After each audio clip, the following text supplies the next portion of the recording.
Primera de Samuel, capítulo 17, es donde nos encontramos hoy.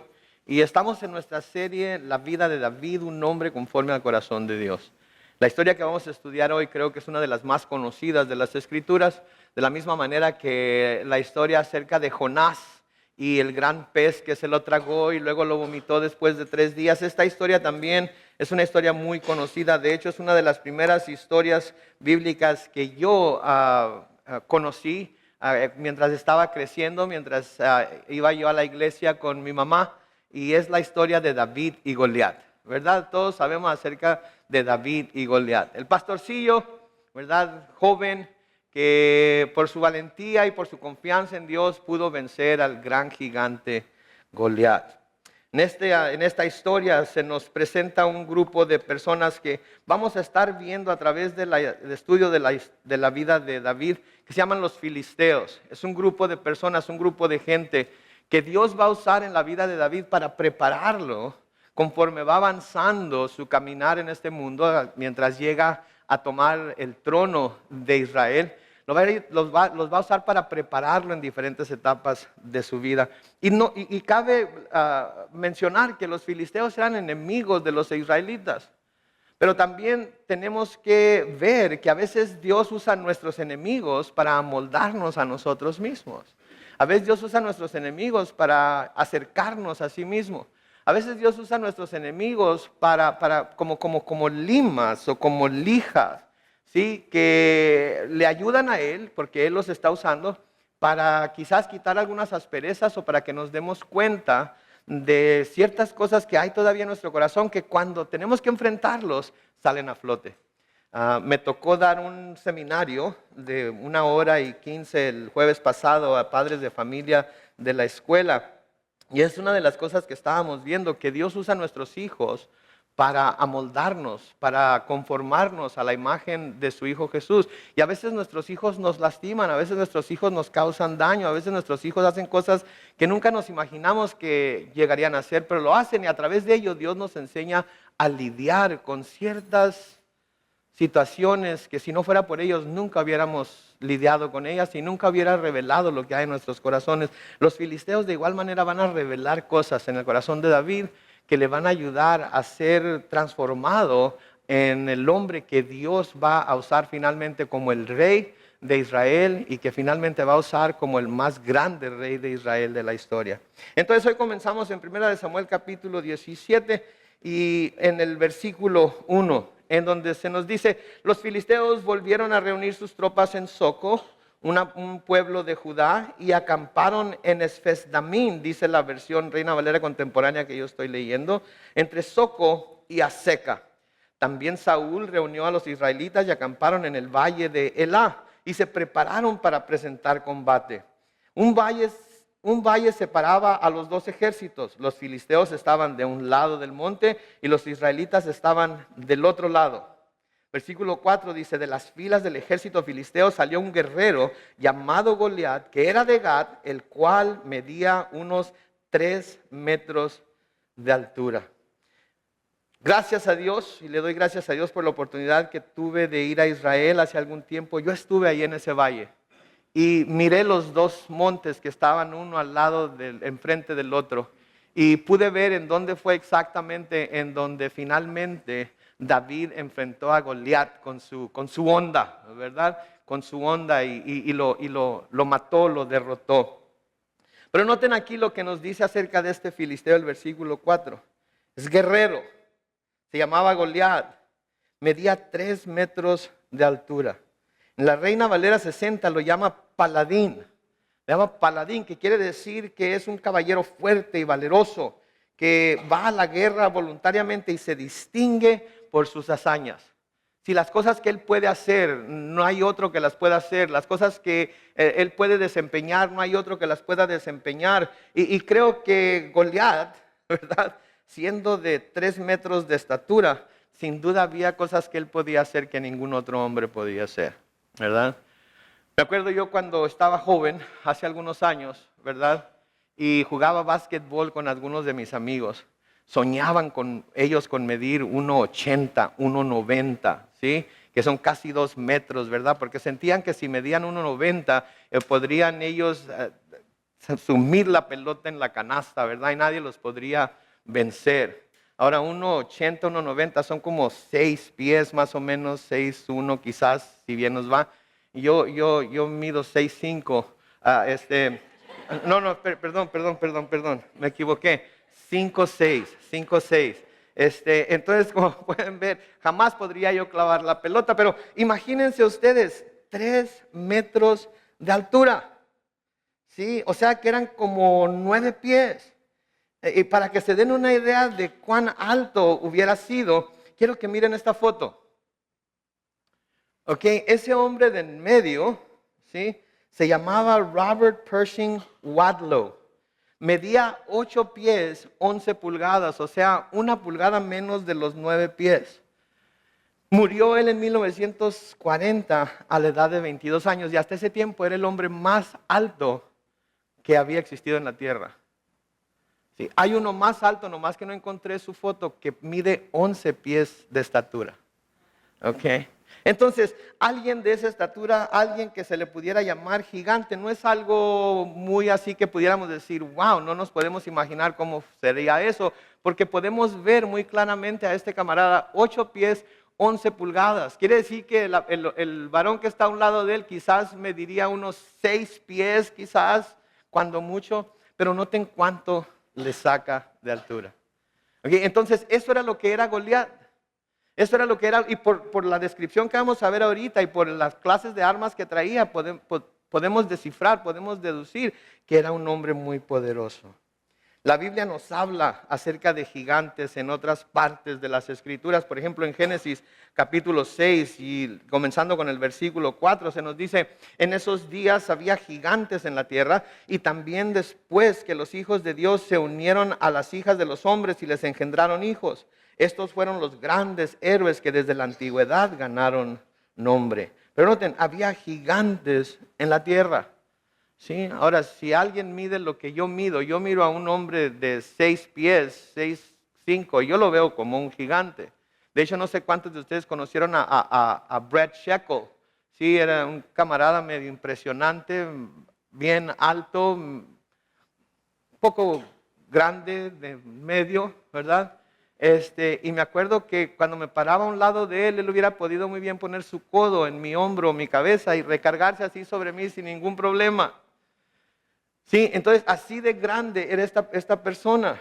En Números, capítulo 13, cuando los hijos de Israel fueron a espiar la tierra, si se acuerdan aquellos 12 que fueron a espiar la tierra, en Números capítulo 13, comenzando con el versículo 32, dice, además entre los hijos de Israel hablaron mal de la tierra que habían explorado y hasta dijeron, la tierra que recorrimos para explorarla se traga a sus habitantes.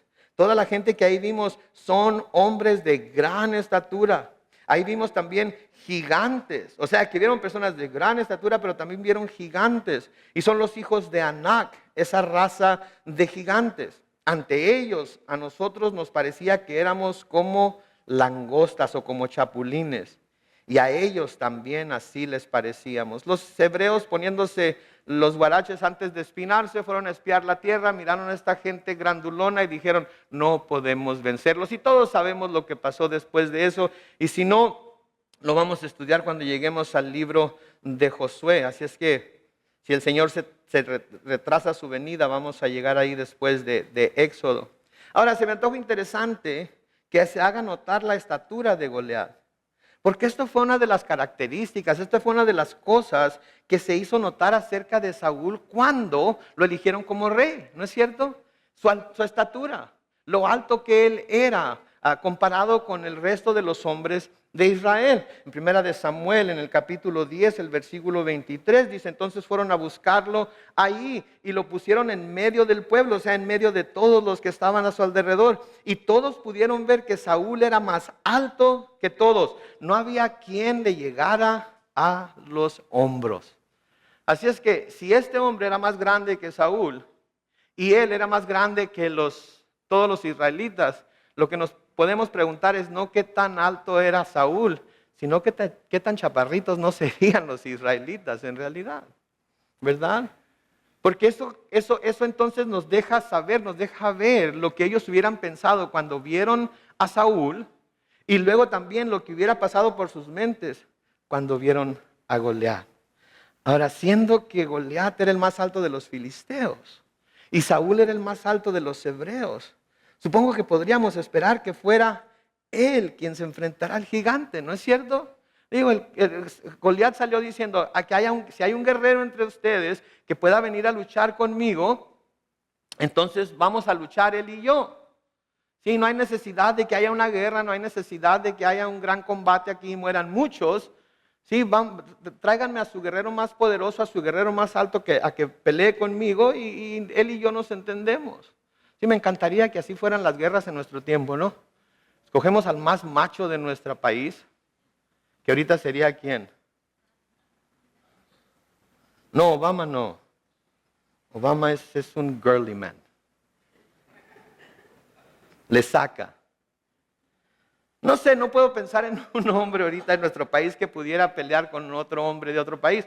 Pero me imagino, se han visto las fotos y videos de Putin, ¿verdad? De Rusia, cómo sale sin camiseta y paseándose a caballo y con la escopeta en la mano y todo, ¿verdad? Quisiera que hubiera un hombre de Estados Unidos que dijera, yo me agarro con Putin y el que gane, pues gana y se acabó todo el argüende, ¿verdad? Pero no es así, ¿verdad? Ahora tenemos guerras y ahora ni siquiera tenemos que enfrentarnos unos con otros. Mandamos drones, escogemos el blanco y de los drones, los cohetes y todo el mundo explota, ¿verdad? Inocente, no inocente, culpable, no culpable, todo el mundo explota, ¿verdad? Porque hasta ese punto hemos llegado, pero ese es otro sermón. Pero aquí, yo supongo que por la característica de la estatura de Saúl, él debería de haber sido el que saliera a responder al reto de Goliat. Y saben que de hecho esta era una de las cosas que los israelitas esperaban que su rey hiciera por ellos, ¿no es cierto? Por eso le dijeron a Saúl, cuando él les trató de advertir acerca de lo que el rey que ellos querían poner sobre sí mismos, él les advirtió. ¿Sí? Y ellos le dijeron, lean conmigo lo que le dijeron en 1 Samuel capítulo 8, los versículos 19-20. El pueblo no le hizo caso a Samuel, sino que dijo, no será así, hablando de todo lo que les advirtió. Y le dijeron, a como dé lugar tendremos un rey. Y así seremos como todas las naciones. Y luego noten lo que dice aquí, y nuestro rey nos gobernará y saldrá al frente de nosotros y presentará batalla por nosotros. Ok, Saúl, aquí está tu oportunidad. Pueblo de Israel, aquí está su oportunidad de ver aquel que ustedes vieron y vieron que era más alto que todos los demás de los hijos de Israel, y aquel que ustedes dijeron, él va a ser rey sobre nosotros, y aquellos que esperaban que luchara sus batallas por ustedes. ¿Sí? Pero Saúl, ni sus luces. Saúl, nada, en ningún lugar. Lo que confirma una vez más que no podemos confiar en el hombre por impresionante que éste parezca ser. No podemos confiar en el hombre. No podemos confiar en los seres humanos. No podemos confiar en que alguien, por la gran educación que tenga, por la gran experiencia que tenga, por la gran estatura que tenga, por fuerte que se vea, va de alguna manera a librarnos de las situaciones en las que nosotros pudiéramos estar como país, como mundo, quizás inclusive, como personas individuales. No podemos confiar en el hombre, porque las apariencias engañan, ¿no es cierto? Digo, ahorita con las elecciones que estamos viendo ahorita, hay dos campos y uno está poniendo toda su esperanza en uno de los dos candidatos y otro grupo está poniendo su esperanza en otro, y dos grupos menores están poniendo su esperanza en otros dos que andan por ahí, que ni siquiera parece que van a lograr obtener ni el 7% de los votos, y de alguna manera están poniendo todas sus esperanzas en uno de los dos candidatos. Mis hermanos, les digo una cosa y quizás les parezca asombroso, pero ninguno de los dos candidatos va a poder traer la justicia que solamente Dios puede traer. Pero tenemos que votar. Y tenemos que votar por la persona que más se alinee a nuestra manera de pensar, a lo que nosotros creemos. No por el que creamos que va a ser más por nosotros en particular, sino el que va a llevar a este país a acercarse más a los principios judeo-cristianos sobre los cuales fue fundado. En el cual nunca se pensó en abortar niños. En el cual nunca se pensó en que iba a haber un tiempo cuando llegara a haber una batalla entre si el matrimonio es constituido por un hombre y una mujer, o puede también ser constituido por dos hombres o por dos mujeres, o por dos hombres y una mujer, o tres mujeres y un hombre, o el hombre y su perro, o la mujer y...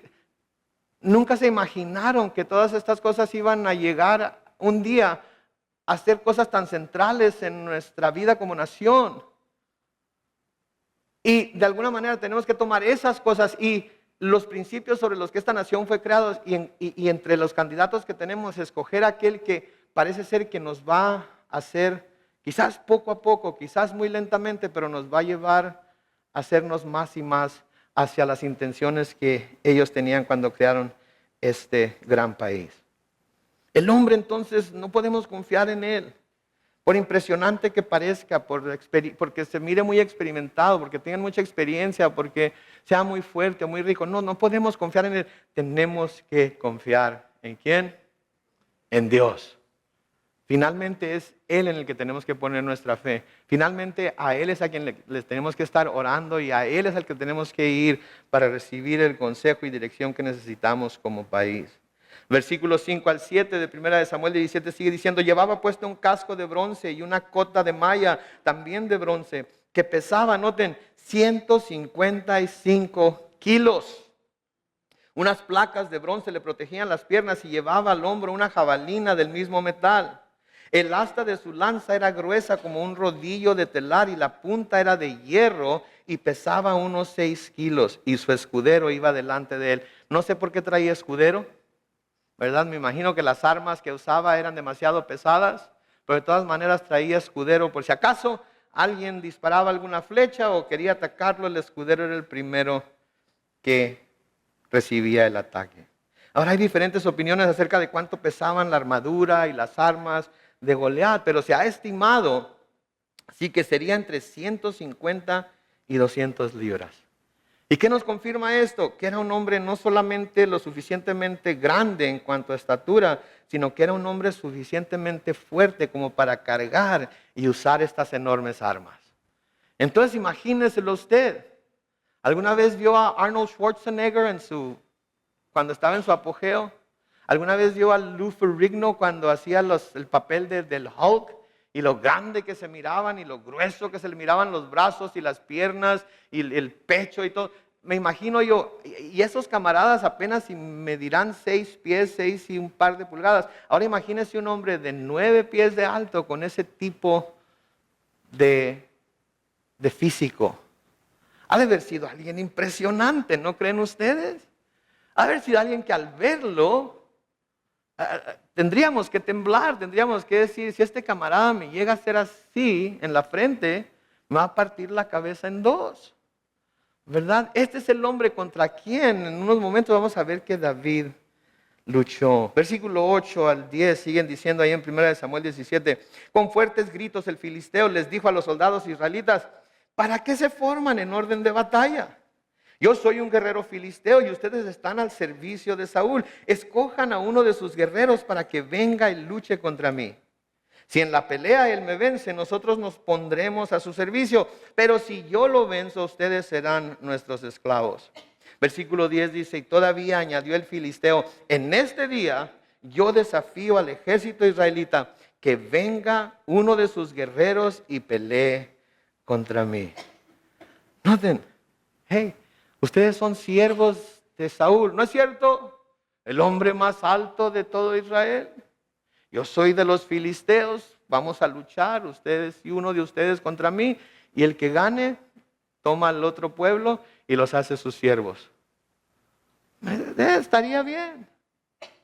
Pero de nuevo, si pensamos en lo impresionante del físico de este hombre, estaría difícil que alguien quisiera a luchar, quisiera salir a luchar contra Él.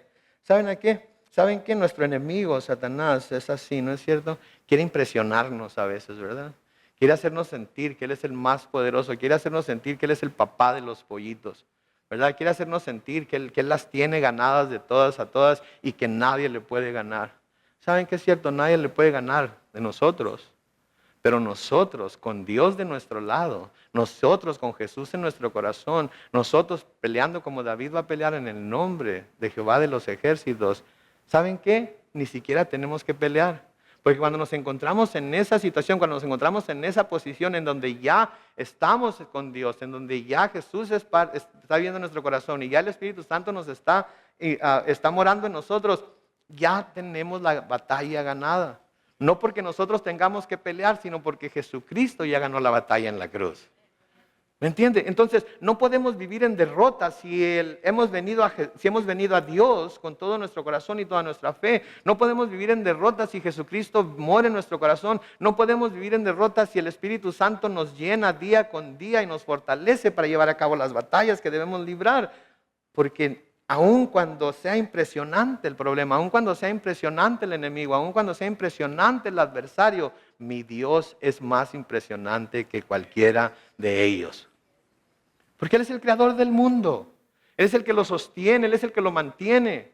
Él es el que lo mantiene todo unido, Él es el que lo tiene a todos los planetas en sus órbitas, Él es el que hace que la luna esté exactamente a la distancia que tiene que estar de la Tierra y que la Tierra esté exactamente a la distancia que tiene que estar del Sol para que yo pueda levantarme todos los días y ver su creación y respirar y disfrutar de lo que Él ha hecho. ¿Sí? Y noten también de nuevo las advertencias que Dios le había dicho a Samuel que les hiciera saber a los israelitas que iba acerca de lo que el rey iba a hacer, acerca de tomar sus hijos y ponerlos en su ejército, y todo esto se estaba cumpliendo exactamente como Dios lo había dicho. En 1 Samuel capítulo 8, los versículos 11 y 12 dice, les dijo, el rey que ustedes ahora piden, les quitará a sus hijos para ponerlos, noten, como soldados en sus carros de guerra. Unos serán jinetes de caballería e irán abriéndole paso a su carruaje. Otros los pondrá al mando de 1000 soldados y a otros al mando de 50 soldados. A otros los pondrá a labrar sus campos y a levantar sus cosechas. Y a otros los pondrá a fabricar sus armas y los pertrechos de sus carros de guerra. Noten, todo lo que el Señor les había advertido que iba a suceder era exactamente lo que estaba y había sucedido. Mis hermanos, cuando Dios nos hace ver cosas en su palabra y nos dice, si hacen esto, esto es lo que va a suceder. Si no hacen aquello, esto es lo que va a pasar. ¿Saben que Dios no nos está amenazando? ¿Sí? Dios nos está diciendo exactamente lo que va a pasar. Por eso cuando Dios nos dice, pero si decides hacer esto, pero si decides hacer aquello, pero si decides seguir los designios de tu corazón, pero si decides no poner mi palabra por obra en tu vida, pero si decides construir tu casa sobre la arena y no sobre la roca que es Jesucristo, se va a caer. Mis hermanos, créanme, no me crean a mí, créanle a Dios, la casa se va a caer cuando las tormentas vengan. Pero si le hacemos caso, y edificamos nuestra casa sobre la roca que es Jesucristo, así como nos promete que las tormentas van a venir y van a tumbar a la que no tiene cimiento, así también promete a la que está edificada, levantada sobre el cimiento, ¿sí? Que nada le va a pasar cuando las tormentas vengan. Y saben que pueden ir al banco con esa promesa y estar completamente seguros de que las tormentas van a venir, porque van a venir, pero cuando esas tormentas vengan, no va a hacerle daño a su casa. Porque Él es fiel, porque Él cumple su palabra, porque Él lo que dice lo cumple, porque Él no puede negarse a sí mismo, porque Él no sabe, no puede mentir, va en contra de su naturaleza. Entonces todo lo que dice que hará lo va a hacer y todo lo que dice que dejará pasar, si no obedecemos va a pasar también. Y muchos de nosotros lo hemos experimentado, muchos de nosotros ya hemos tenido esa experiencia. Y yo no quiero volver a estar ahí. Porque duele cuando le arriman tierrita a uno. Sufre uno. Y más cuando se da cuenta que es por su propia insensatez. Noten en el versículo 11 de 1 Samuel 17, cuando Saúl y el ejército de Israel oyeron el reto del filisteo, noten, se quedaron atónitos y se llenaron ¿de qué? De miedo. Vieron esta figura impresionante, escucharon y ¿se imaginan la voz que ha de haber tenido este camarada? Y escucharon lo que este camarada estaba diciendo y noten, Saúl y el ejército quedaron atónitos y se llenaron de miedo. ¡Wow! Se llenaron de miedo. Quizás ya se les había olvidado la historia del Éxodo, cuando Dios sacó al pueblo de Israel de Egipto con mano fuerte y lo único que Moisés tuvo que hacer fue extender su mano con la vara de Dios en ella y el mar rojo se abrió y todo el pueblo de Israel pudo pasar por en medio del mar rojo y cuando llegaron al otro lado el ejército egipcio los siguió y cuando el ejército egipcio estaba en medio del mar el Señor cerró los mares sobre ellos y todos se ahogaron. Quizás se habían olvidado de la historia de Jericó. Sí, cuando los israelitas habían caminado alrededor de la gran ciudad amurallada de Jericó, ¿verdad? Y caminaron y de repente los muros de Jericó, después de los días que caminaron alrededor cayeron. Quizás se habían olvidado de eso. Quizás se habían olvidado de tanto testimonio que Dios les había dado acerca de su fidelidad y de su fortaleza. Así es que aquí vemos que el rey, en vez de luchar por ellos, estaba tan atemorizado como ellos. Y vamos a ver más adelante que no solamente estaba tan atemorizado como ellos, sino que ellos cuando menos estaban al frente para librar batalla contra los filisteos si se necesitaba. Pero él estaba escondido en sus tiendas. ¿Hasta dónde había llegado? Debemos recordar que el Espíritu de Dios ya había dejado a Saúl para este tiempo.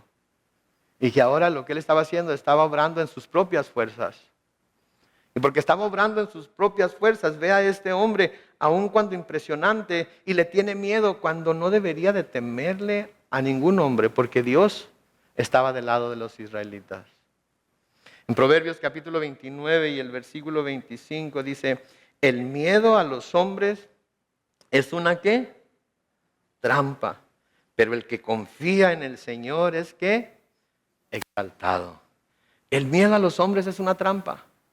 Cuando vemos las cosas que el hombre puede hacer y sentimos miedo, es como que nos agarra una trampa y nos detiene, nos mantiene asolados, nos mantiene apercherados, nos mantiene escondidos. ¿Sí? Y no nos permite hacer las cosas que nosotros queremos hacer en nuestra propia vida y hacer por Dios. Y nos hace que como dice mi papá, nos achicopalemos, nos agüitemos. ¿Sí? Pero no debe ser así, porque el que confía en el Señor ese es exaltado. Debemos de confiar en Dios y debemos enfrentar las amenazas del hombre. ¿Sí? No con nuestra frente en alto, como llenos de orgullo, sino con nuestra vista en alta, puesta en nuestro Dios y nuestro Señor, clamando a Él en oración. ¿Sí? Ahora noten aquí es donde hace su aparición el pastor matagigantes. Noten ahí en los versículos 12 al 15. David era hijo del efreteo Yesé, el de Belén de Judá. Tenía 8 hijos y cuando Saúl era rey, él ya era de los más ancianos del pueblo. Sus 3 hijos mayores eran parte del ejército de Saúl y habían salido a luchar contra los filisteos. Se llamaban Eliab, el primogénito, Abinadab y Samá. Y siguieron a Saúl, pero como David era el menor, iba y volvía del campamento de Saúl a Belén porque tenía que cuidar las ovejas de su padre. Noten, parece ser que David iba al campamento de Saúl y su ejército. Iba cuando iba a tocar el arpa para Saúl, cuando aquel espíritu malo lo asolaba y él con su arpa calmaba a Saúl. Y también iba cuando su padre lo enviaba a llevarles provisiones a sus hermanos, como parece ser que había sucedido en esta ocasión. Perdón.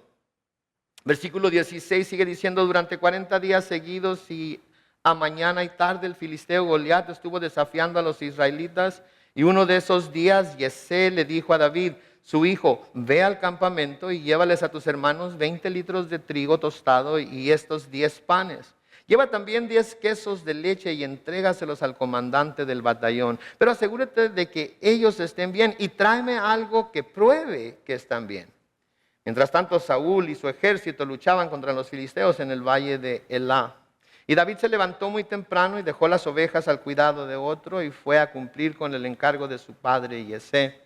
Llegó al campamento cuando el ejército salía en orden de batalla, lanzando gritos de combate.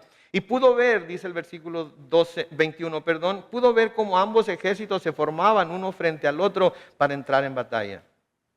Entonces David dejó el encargo en manos del que cuidaba las provisiones y corrió a donde estaba el ejército para saber si sus hermanos estaban bien. Pero mientras hablaba con ellos, oyó a Goliat, el guerrero filisteo. Se puso en medio de los dos campamentos y lanzó el mismo desafío de los días anteriores. También vio cómo al ver al guerrero filisteo, los soldados israelitas se echaban a correr llenos de miedo. Entonces ahí está David. Va a ver cómo va toda la batalla y ve que todos los soldados de Israel, cuando Goliat sale, pintan venado. Creo que ellos fueron los que inventaron el dicho, más vale que digan aquí corrió que aquí murió. A lo mejor fue Saúl, ¿verdad? Pero corren llenos de miedo. Versículo 25 dice, mientras unos a otros se decían, ¿ya vieron a ese soldado? Siempre viene y nos desafía a pelear contra él.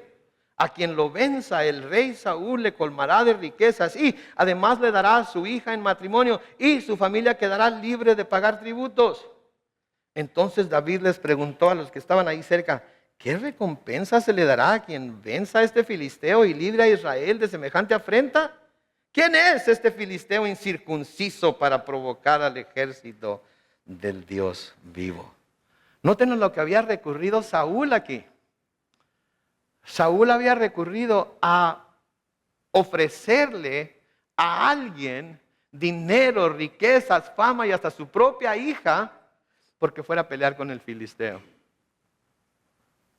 ¿Se dan cuenta de hasta dónde había caído Saúl? Este hombre que Dios había exaltado, este hombre que Dios había puesto en el trono de su pueblo, del pueblo de Israel. ¿Se dan cuenta? Y ahora no solamente no quiere pelear, sino que ahora ofrece dinero para que otro vaya a pelear por él. Pero noten también el contraste con David. En primer lugar, noten lo que David dice. ¿Quién es este filisteo incircunciso para provocar al ejército del Dios vivo? Noten cómo David no reconocía al ejército como el ejército de Saúl, sino como el ejército del Dios vivo. ¿Sí? Y esto nos deja ver por qué Dios es conocido como un hombre conforme al corazón de Dios. Porque Él reconocía que todo venía de Dios. Él reconocía que todo era de Dios. Él reconocía que lo bueno, lo malo, ¿sí? Los buenos tiempos, los malos tiempos, las carencias, la abundancia, todo lo que llegaba a su vida venía de parte de Dios. Y estaba dispuesto de nuevo a acondicionar, a mover su vida, a mover su agenda, por así decirlo, para hacer lo que Dios pedía de él. Aun cuando había rey en Israel, él reconocía que el comandante supremo del ejército de Israel era ¿quién? Era Dios. Y recuerden, para este tiempo David ya sabe que él va a ser rey, David ya sabe que él va a ser ungido como rey. Pero aún así no toma él la oportunidad para hacerse conocer como el rey o para decir mi ejército o para decir el que será mi ejército. Sus hermanos también ya sabían, especialmente los 3 mayores ya sabían porque habían visto cuando Samuel había ido a su casa. Sí, pero noten cómo David no responde a la provocación de Goliat con temor.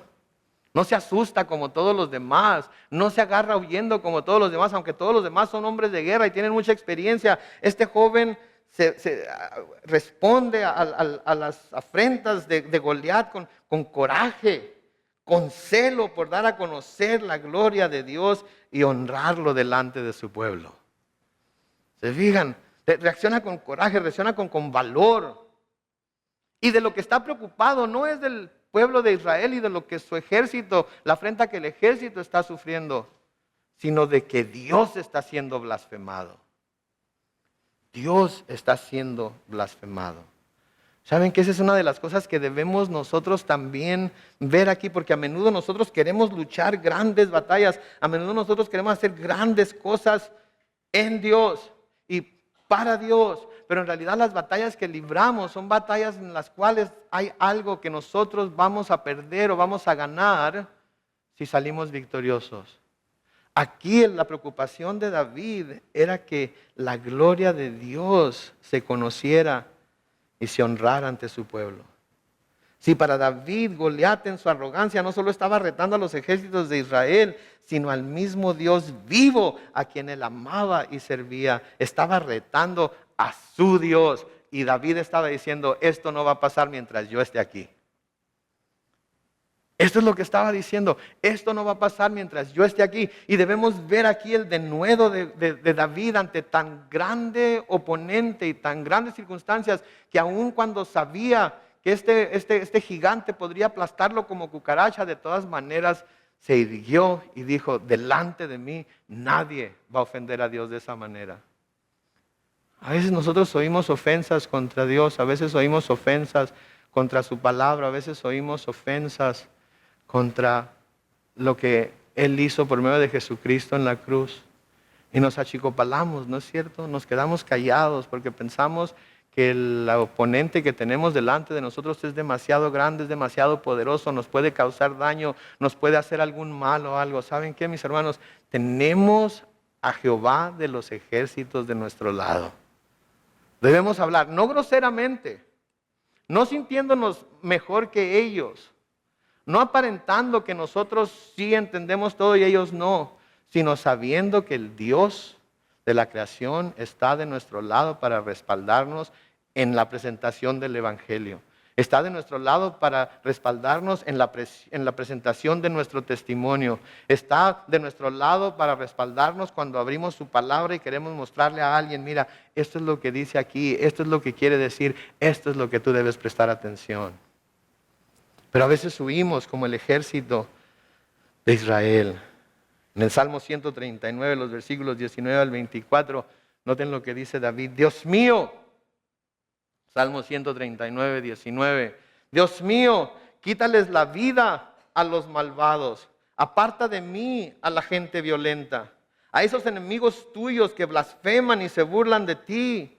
Señor, tú sabes que odio a los que te odian, que mi enojo se enciende contra tus enemigos. Son para mí totalmente aborrecibles, los considero mis peores enemigos. Noten lo que está diciendo David ahí. Señor, tus enemigos son mis enemigos, porque yo sé que mis enemigos son tus enemigos.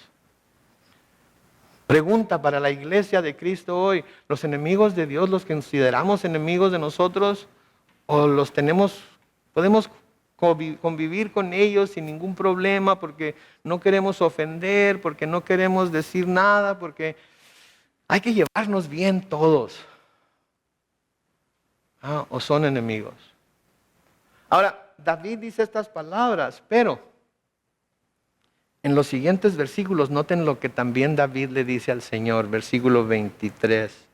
Señor, dice todo eso, ¿verdad? Está bien enojado, que son mis enemigos. Y luego dice, Señor, examina y reconoce mi corazón. Pon a prueba cada uno de mis pensamientos. Así verás si voy por mal camino y me guiarás por el camino eterno. Todos esos sentimientos estaban dentro de David, estaban hirviendo. Él quería a los enemigos de Dios aplastados. Pero al mismo tiempo, porque recuerden, era un hombre conforme al corazón de Dios, al mismo tiempo le dice, Señor, pero ¿sabes qué? Examíname.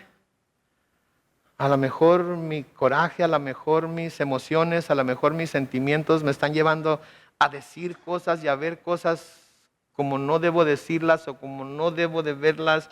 ¿Sabes qué? Sí, todo aquello es cierto, pero examina mi corazón. Sí, prueba mis pensamientos.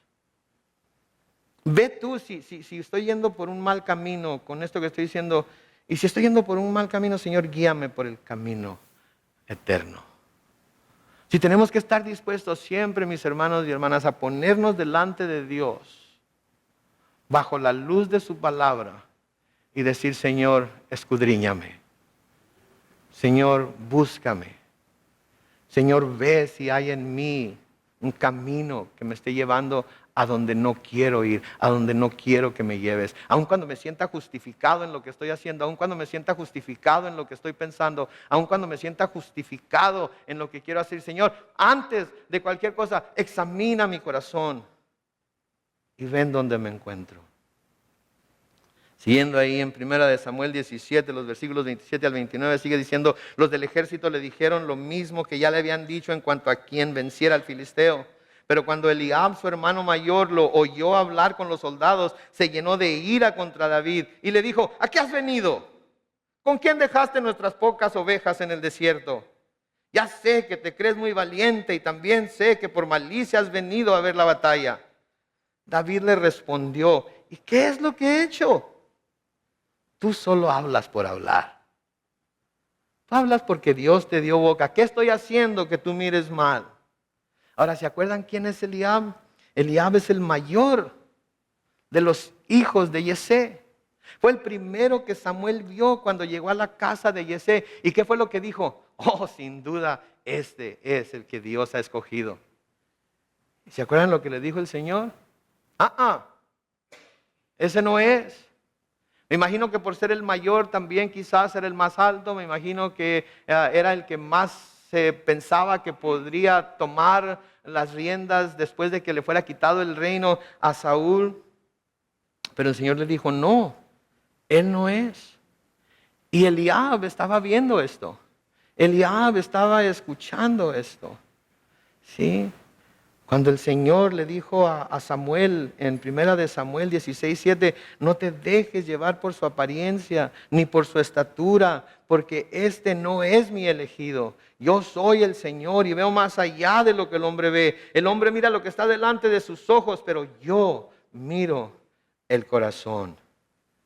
Me imagino que Samuel lo miró y dijo: ven para acá, creo que tú eres el ungido. Y luego escuchó la voz de Dios y le dijo: no, él no es. No te dejes llevar por su apariencia. Y dijo: no, tú no eres el ungido. A ver, el que sigue. ¿Se imaginan ustedes pensar que son el elegido y luego de repente ya no lo son? Quizás el hecho de que Eliab se abalanzara sobre David de la forma en la que lo hizo fue su envidia.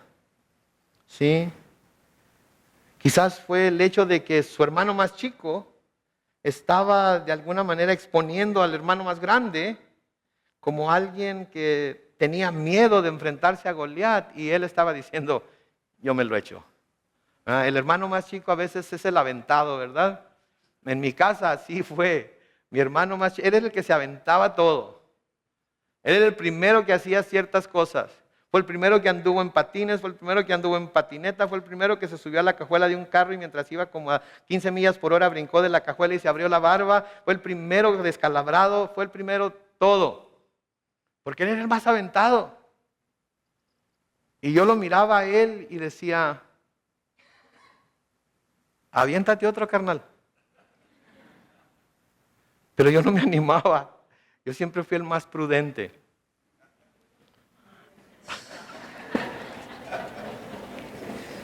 Ok. Ok. Me conocen demasiado bien o nada, están haciéndolo nada más al tanteo, ok. Pero esto es lo que estaba pasando aquí. Volvamos a la historia, ¿okay? Dejemos de hablar de mí. Vamos a la historia. Esto es lo que estaba pasando aquí. Versículo 30 al 32 de 1 Samuel 17 sigue diciendo: y se apartó de su hermano y fue con otros soldados para que le confirmaran lo que había oído, y le dieron la misma respuesta. Pero alguien oyó el comentario de David y cuando Saúl lo supo, mandó que lo llevaran a su presencia. Entonces David le dijo a Saúl: que no se desanime nadie por causa de este filisteo. Noten estas palabras: este siervo tuyo irá a pelear contra él. ¿Se fijan ustedes? Este chamaquillo, este joven, jóvenes, tomen nota de esto. Toda la bola de rucos estaban asustados en sus tiendas. No querían ir a luchar contra este gigante. Pero este joven que sabía que Dios estaba con él, estaba dispuesto a enfrentarse a este gigante y les dijo, no se desanimen, bola de rucos, ¿qué estoy yo? No digan, oh, ¿y ahora quién podrá salvarme? Váyame, yo.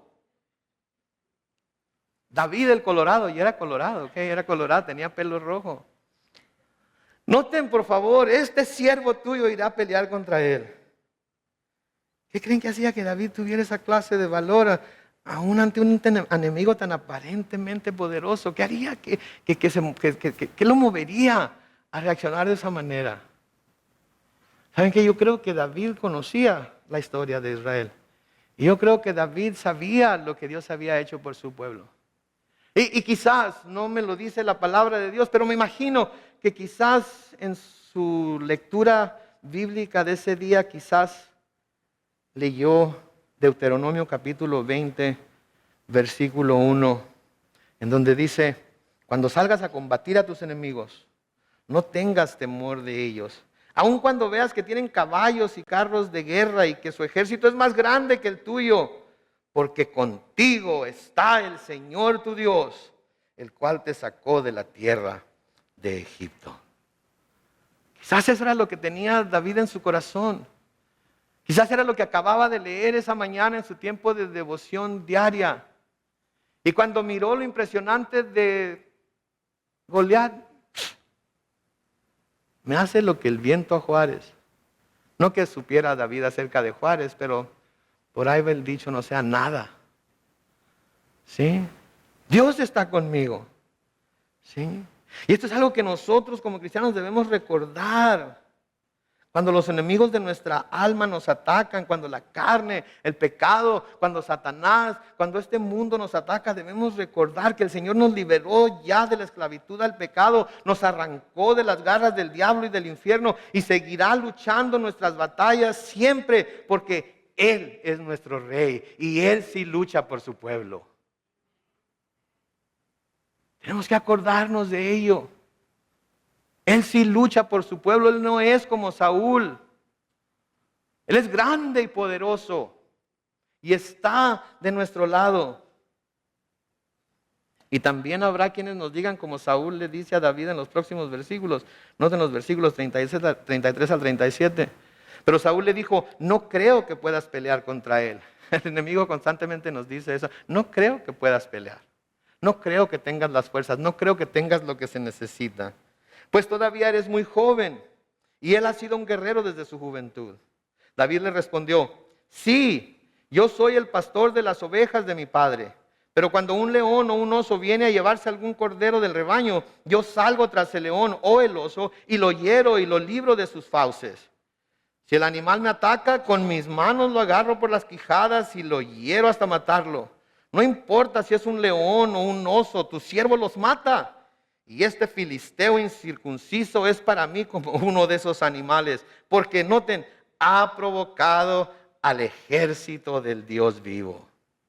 Ahora, obviamente no está hablando del ejército que tienen delante de él. Está hablando al ejército, a las huestes celestiales. Que están viendo, que están siendo testigos de todo lo que está pasando. Y que él sabe que tiene a su disposición. Versículo 37 dice, todavía añadió David, el Señor me ha librado de las garras de leones y de osos y también me librará de este filisteo. Y Saúl le respondió, ve pues, y que el Señor te acompañe. Oh my goodness. Este rey, más alto que todos los demás, viene un chavalillo y le dice, yo voy y peleo contra él. No vas a poder. Claro que puedo. Ok, arráncate. El que por su gusto muere, hasta la muerte le sabe, dice mi mamá. Ve. Sí, lo que hacía que entonces que David se sintiera tan seguro de que vencería a Goliat se basaba en que Dios lo había librado de las garras del oso y del león. David estaba confiado al ir a la batalla porque sabía que la batalla era del Señor y el Señor nunca había perdido una sola batalla.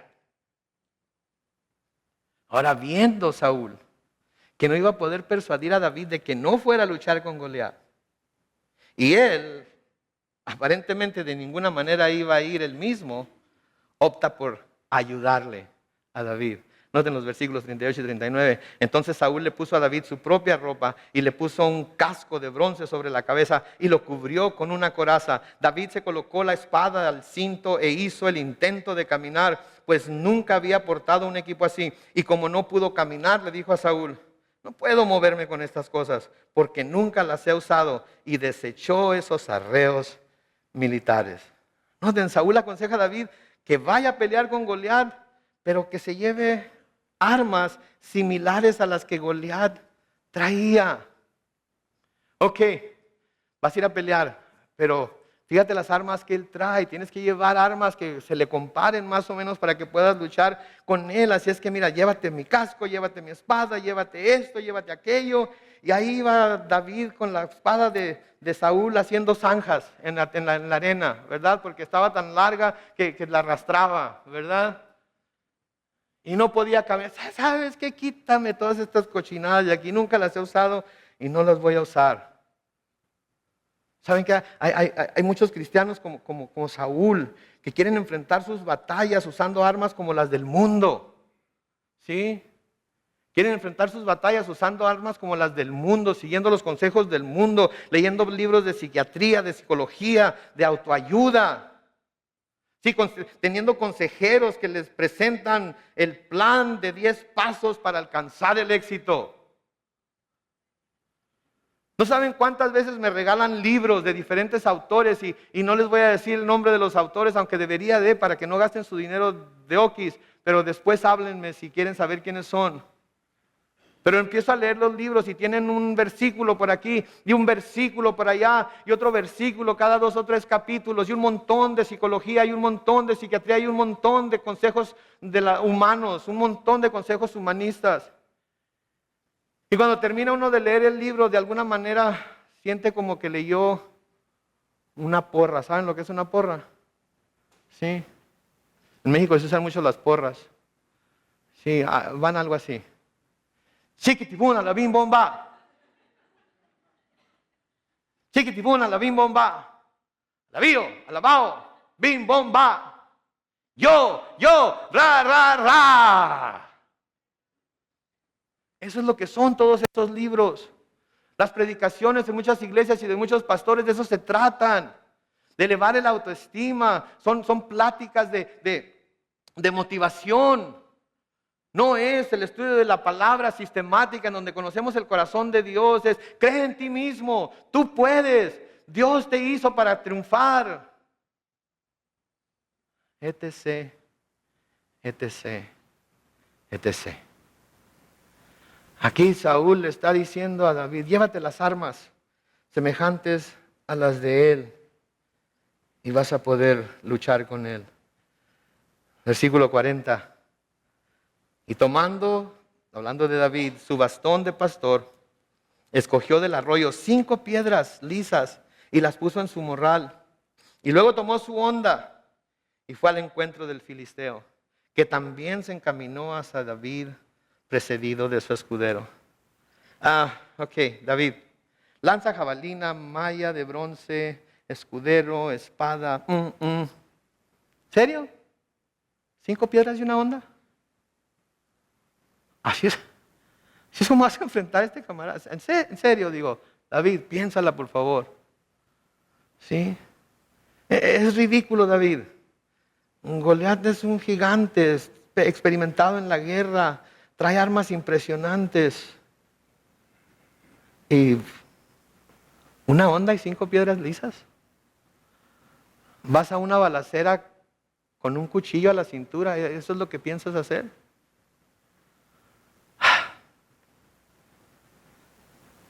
¿Saben qué? Satanás quiere que pensemos que las armas que Dios nos ha dado para luchar en contra de él, la carne quiere que pensemos que las armas que Dios nos ha dado para luchar en contra de ella, el pecado quiere que pensemos que las armas que Dios nos ha dado para luchar en contra de él, el mundo quiere que pensemos que las armas que Dios nos ha dado para luchar en contra de él son ridículas. Son una tontería querer luchar contra ellos con las armas que Dios nos ha dado. Pero ¿saben qué dice Dios? A través de la pluma de Pablo, 2 Corintios capítulo 10, los versículos 3 al 5, nos dice: es verdad que somos seres humanos, pero no luchamos como los seres humanos. Las armas con las que luchamos no son las de este mundo, sino las poderosas armas de Dios, capaces de destruir fortalezas y de desbaratar argumentos y toda altivez que se levanta contra el conocimiento de Dios, y de llevar cautivo todo pensamiento a la obediencia de Cristo. Esas son las armas de las que Dios nos provee. Sí, ¿y qué son esas armas? ¿Cómo podemos identificar esas armas? Lo vemos muy claramente a través de las Escrituras: la oración, la alabanza y la adoración, el estudio de la palabra de Dios, la meditación en ella de día, de noche, el reunirnos con los hermanos para hacer todo lo que se ha mencionado aquí, con otros creyentes que necesitan palabras de aliento, lo mismo que nosotros. Y cuando hacemos todo eso individualmente y colectivamente como iglesia, no hay nada que se pueda levantar contra nosotros. Nada, ni nadie. Y no hay razón para temerle a nada ni nadie. No hay razón para vivir bajo el yugo del pecado y bajo el yugo del mundo y bajo el yugo de Satanás, porque el Señor nos ha dado las armas necesarias para luchar contra él. No más que parece a veces que nosotros pensamos que lo único que traemos para luchar contra el diablo son 5 piedras y una honda. Y yo digo, ¿y qué? Dios nos ha dado esas armas. Y porque Dios nos las ha dado, son poderosas para derribar fortalezas. ¿Sí? Recuerden. Efesios capítulo 6, los versículos 10 al 13. Por lo demás, hermanos míos, manténganse firmes en el Señor y en el poder de su fuerza. Revístanse de toda la armadura de Dios para que puedan hacer frente a las acechanzas del diablo. La batalla que libramos no es contra gente de carne y hueso, sino contra principados y potestades, contra los que gobiernan las tinieblas de este mundo, contra huestes espirituales de maldad en las regiones celestes. Por lo tanto, echen mano de toda la armadura de Dios para que cuando llegue el día malo puedan resistir hasta el fin y permanecer firmes. ¿Ok? El enemigo no era Goliat. El enemigo eran los poderes diabólicos, satánicos, demoníacos que movían a Goliat. Los enemigos que nosotros tenemos no son enemigos de carne y hueso nada más. También son los poderes satánicos, demoníacos, infernales, que los mueven a ser enemigos de nosotros. Y debemos usar las armas que Dios nos da. Y el mundo ve las armas que Dios nos ha dado para la lucha que tenemos que librar. Las ve como Goliat vio las armas de David, con las armas que David trajo a la batalla. Pero no se trataba de las armas, sino de Dios, que era quien usaría las armas en las manos de David. Versículo 42 dice: y cuando el filisteo vio a David, lo miró con desprecio, pues este era un jovencito, rubio y bien parecido. Entonces el filisteo le gritó a David: ¿soy acaso un perro para que vengas a darme de palos? Y maldijo a David en nombre de sus dioses y lo amenazó: ven acá, que contigo voy a alimentar a las aves de rapiña y a los animales salvajes. Saben que los enemigos siempre nos van a ver como despreciables e ineptos. Siempre nos van a ver como despreciables e ineptos. Pero recuerden, no importa lo que el enemigo piense de nosotros, lo que importa es que Dios está con nosotros. Versículo 45 dice: pero David le respondió: tú vienes contra mí armado de espada, lanza y jabalina, pero yo vengo contra ti en el nombre del Señor de los ejércitos, el Dios de los escuadrones de Israel, a quien tú has provocado. Puedes traer todas las armas que quieras, pero yo vengo en el nombre del Señor. ¿Y sabes qué? Tú lo has provocado. ¿Y sabes qué? Vas a pagar por ello. En Isaías 54, 17 se nos dice: no saldrá victoriosa ninguna arma que se forje contra ti, y tú condenarás a toda lengua que en el juicio se levante contra ti. Esta es la herencia de los siervos del Señor. Su salvación viene de mí. Yo, el Señor, lo he dicho a mis hermanos, no hay nada ni nadie que les pueda quitar su salvación. Y aun cuando tengan que morir luchando por la causa de Dios, la salvación de su alma eterna la tienen segura, porque está en las manos de Jesucristo. Y está segura.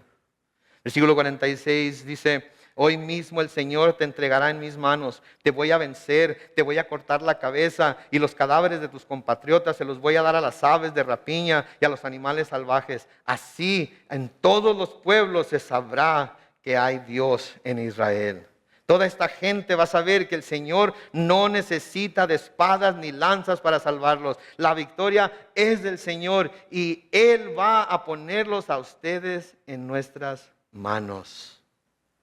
Cuando el poderoso filisteo se encaminó para encontrarse con David, este rápidamente se colocó en línea de combate frente al filisteo, metió su mano en el morral y sacando una piedra la colocó en su honda y la arrojó con fuerza al filisteo. La piedra se incrustó en la frente de Goliat y este cayó con la cara al suelo. Y así fue como Goliat venció al filisteo. Con una honda y una piedra lo hirió de muerte, sin necesidad de usar la espada. ¿Qué onda con la onda de David? ¿Ok? ¿Cuántas piedras escogió? ¿Cuántas tuvo que usar? Una. Una piedra en el nombre de Jehová puede más que cualquier arma que el mundo quiera usar en contra de nosotros. Solo necesita una piedra. En Efesios capítulo 3, los versículos 20 a 21, Pablo nos dice, y aquel que es poderoso para hacer que todas las cosas excedan a lo que pedimos o entendemos, según el poder que actúa en nosotros, a Él sea dada la gloria en la iglesia, en Cristo Jesús, por todas las generaciones, por los siglos de los siglos. Y el pueblo de Dios dice, versículo 51 dice, luego corrió y se desenvainó la espada del filisteo, y se subió sobre él para rematarlo y finalmente le cortó la cabeza. Cuando el ejército de los filisteos vio que su gran guerrero estaba muerto, se dio a la fuga. Pero del ejército israelita y los de Judá lanzaron fuertes alaridos y se fueron por todo el valle en persecución de los filisteos y los siguieron hasta la puerta de Ecrón.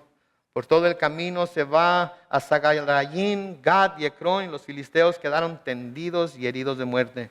Después de perseguir a los filisteos, los israelitas volvieron y saquearon su campamento. Por su parte, David tomó la cabeza del filisteo y la llevó a Jerusalén, aunque las armas del guerrero las guardó en su tienda. Saúl vio a David cuando salía para luchar contra el filisteo y le preguntó a Abner, que era el general de su ejército, ¿quién es el padre de ese joven? Y Abner respondió, su majestad me va a perdonar, pero le juro que no lo sé. Entonces el rey ordenó, pues averigua quién es su padre. Y cuando David volvía de matar al filisteo, Abner le tomó del brazo y le llevó ante Saúl, mientras David llevaba en su mano la cabeza del filisteo. Y Saúl le preguntó, dime jovencito, ¿de quién eres hijo? Y David respondió, mi padre es Yesé de Belén. Y noten aquí, siervo de su majestad. Noten el corazón de David. Ya había sido ungido como rey. Ya sabía que era el rey. Sin embargo, estuvo dispuesto a estar sometido a Saúl, porque sabía que Saúl iba a permanecer en el trono hasta que Dios decidiera que lo iba a quitar. Y estuvo dispuesto a llamarse su siervo. 3 preguntas que tengo para la iglesia del Señor hoy. ¿Contra qué estás luchando ahora mismo? Hoy mismo, ¿contra qué están luchando? ¿Contra quién están luchando? La lucha que están luchando, ¿la están luchando por ustedes mismos o la están luchando para mostrar la gloria de Dios en sus vidas, a sus familias, a sus compañeros de trabajo? Pregunta número 2, ¿estás creyendo en Dios solamente o estás creyéndole a Dios? Porque una cosa es creer en Dios. Santiago nos dice que los demonios también creen y tiemblan. Otra cosa es creerle a Dios. Dios le había dicho a David que él iba a ser rey. Todavía no era rey. Lo que quiere decir que David sabía que aun cuando muriera a manos del filisteo, Dios lo tendría que resucitar de entre los muertos porque todavía no era rey. Y porque tenía esa confianza fue y luchó contra el filisteo sin miedo a perder su vida. Y número 3, ¿estás tratando de usar las armas del mundo para librar esta batalla? ¿O estás tratando de usar las armas que Dios te ha dado para librar esta batalla? Porque si estás tratando de usar las armas que el mundo usa, vas a ver que la lucha va a ser mucho más difícil de lo que tiene que ser, e inclusive quizás hasta seas derrotado. Pero si usas esa piedrecita y la onda que Dios ha puesto en tu mano, vas a vencer a tu enemigo, vas a vencer a tu gigante, pero lo tienes que hacer como Dios te ha llamado a hacerlo y no como tú piensas que lo tienes que hacer. Es Dios. No fue la onda, no fue la piedra, fue Dios. Porque David se enfrentó a su enemigo en el nombre de Él. Amén.